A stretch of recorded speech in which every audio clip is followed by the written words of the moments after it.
آج کل آپ کی صفوں میں گھس کر کچھ یہ سازشیں کر رہے ہیں، اہل بیت اطہار کی محبت کی آڑ میں صحابہ پر طعن تشنیع کی جا رہی ہے، تو ہم اہل سنت و جماعت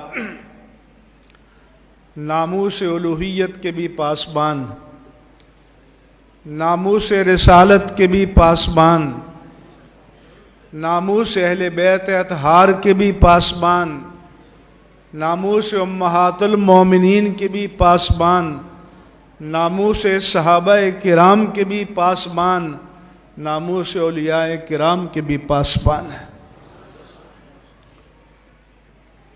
ہم نے ان سب حرمتوں کا، ان تقدیسات کی حفاظت کرنی ہے۔ کوئی اہل بیت کی تعریف کرے تو ہمارا دل خوش ہوتا ہے، ہماری روح کو سکون ملتا ہے، قرار ملتا ہے،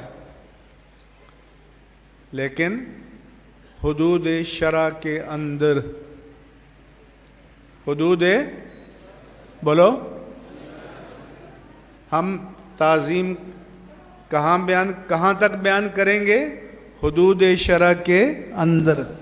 اسی حضور نے فرمایا لا تطرونی کما اطرت النصارى، تم میری شان بیان کرو، میری تعریف بیان کرو، قرآن اس سے بھرا ہوا ہے، لیکن خبردار میری ذات کے بارے میں وہ مبالغہ نہیں کرنا جو نصارہ نے، عیسائیوں نے حضرت عیسیٰ ابن مریم کے بارے میں کیا۔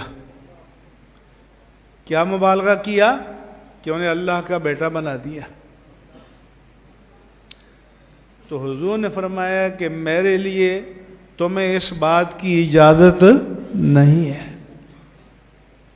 ہاں، اللہ کی ذات کے بعد اس کی مخلوق میں اللہ کے پیارے مصطفیٰ سے بڑھ کر کوئی بھی نہیں ہے، یہ طے ہے۔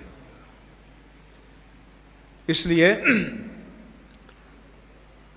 اہل بیت اطہار کے بھی ہم خادم، غلام، عقیدت مند، لیکن اس کی آڑ میں کوئی صحابہ کی توہین کرے تو قبول کرو گے؟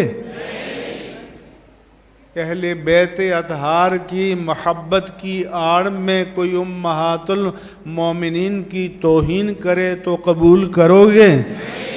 تو اب یہ ہو رہا ہے۔